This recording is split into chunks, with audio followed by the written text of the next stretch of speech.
Hi, I'm Vadd, and June was packed with games. Some you may have seen across the channels, others I'm still mulling over and working my way through. In this video, I'm going over what I played, what stood out, and some thoughts on things you might not have seen, as I didn't mention it when the videos did or didn't first come out. This June started with wrapping up the end of the Mass Effect Legendary Edition saga. If you're not familiar, it's a remastered collection of the original Mass Effect trilogy. That's Mass Effect 1, Mass Effect 2, and Mass Effect 3.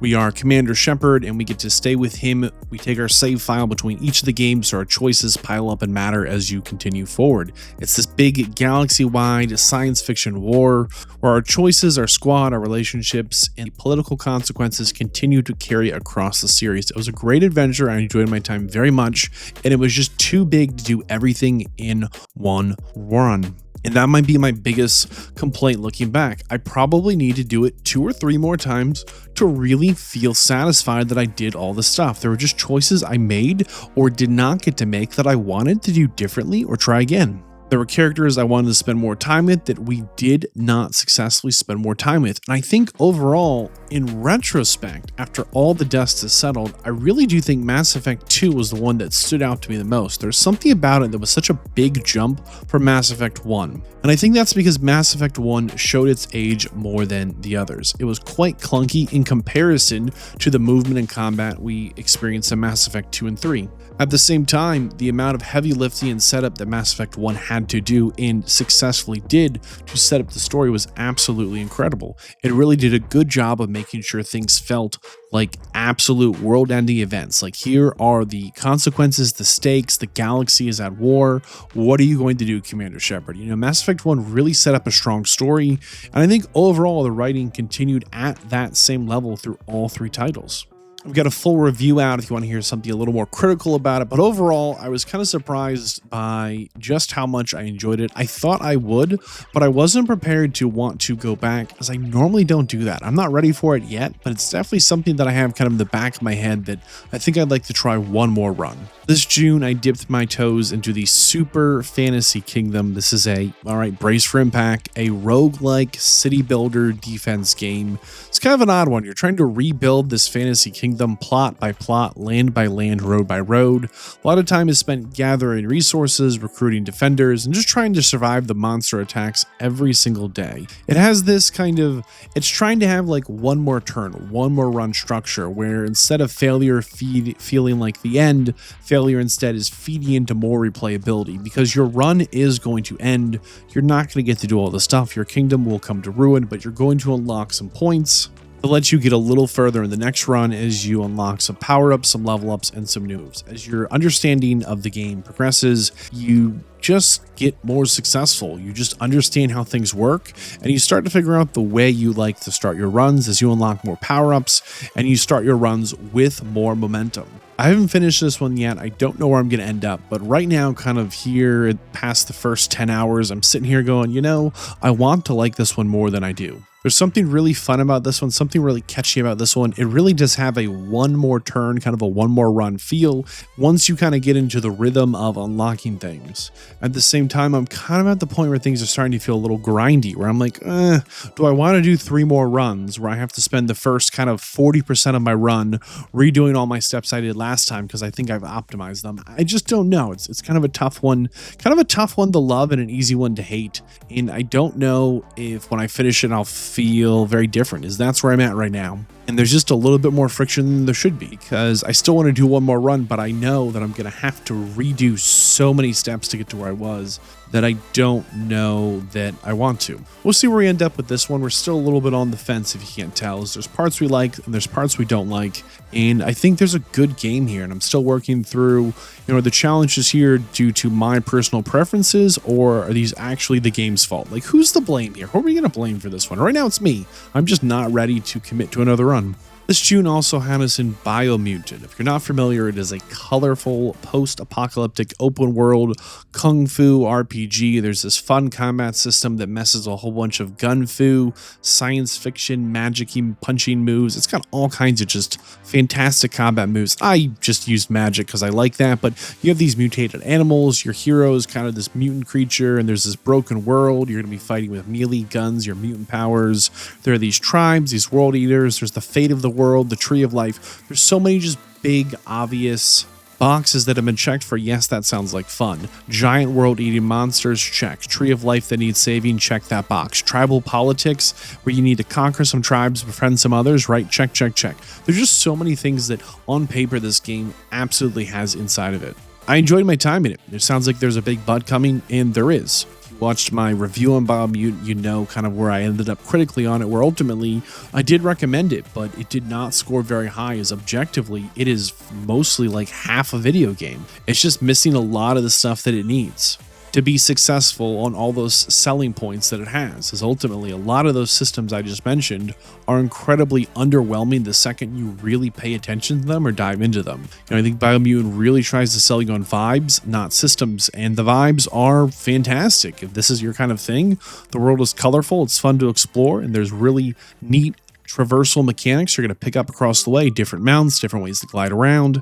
It's fun to explore it, but if you don't live on that curiosity, what's over that hill, what's the side quest going to take me to, you're going to run out of stuff to see and do that's new or fun or engaging. The gameplay never really evolves. As soon as you've conquered one tribal outpost, you've conquered them all. As soon as you've talked to one NPC, you've talked to them all. There's all kinds of just system choices here that just do not land. Small example is there's a narrator. All the characters, all of the speak this gobbledygook, gibbery jabbery language that no one can understand because it's not real words, and so there's a narrator who deciphers it for you.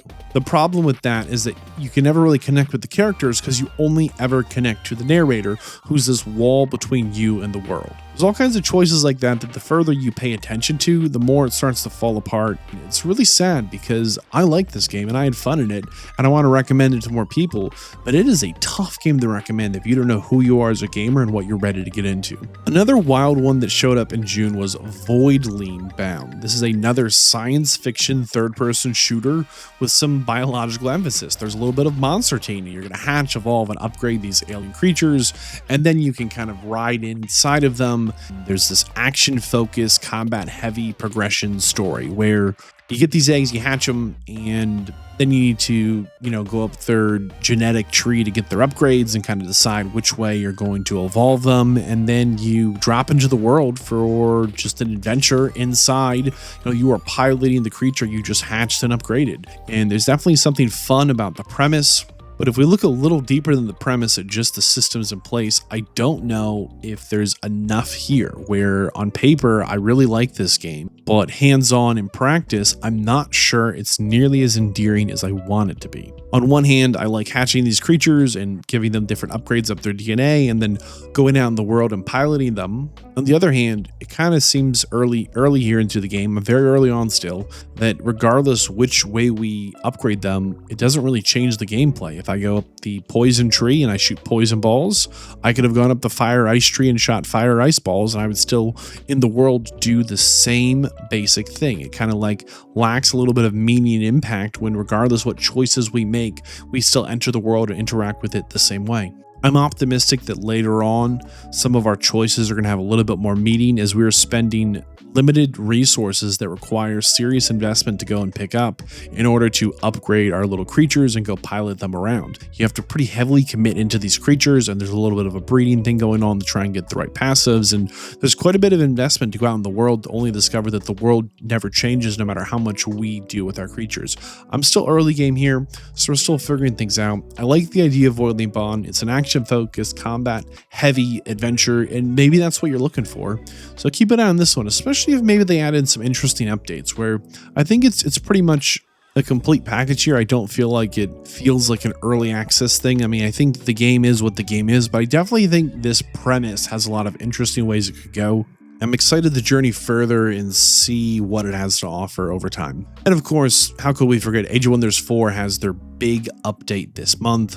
The Secrets of the Archmage. Age of Wonders 4 is one of those strategy games where you build your empire, you expand, you have your custom factions, magic, diplomacy, turn-based combat. The main hook here is just you're creating a fantasy civilization, you kind of evolve it over a long campaign, and the big update here is The Secrets of the Archmage. This added in some new maps to play through and some new tomes to unlock, which is kind of like the research or technology for your civilization. These magic tomes give you all kinds of fun powers, and I'm enjoying my time there. I think the biggest surprise this month of June was Control. Control is a supernatural third-person action game, and you take the role of Jessie Faden, and she goes into, the Federal Bureau of Control. It's a secret agency, and we don't know that it's a secret agency. We don't know that it deals with reality-breaking objects and paranormal threats. We're just looking for our brother. But very early on, within the first 5 minutes, things are getting weird. Maybe in the first 30 seconds, things get weird. That strangeness, that weird atmosphere does not end. It only evolves and grows and changes and tries to pull you into its world. There's telekinetic combat and just this mystery-heavy world building.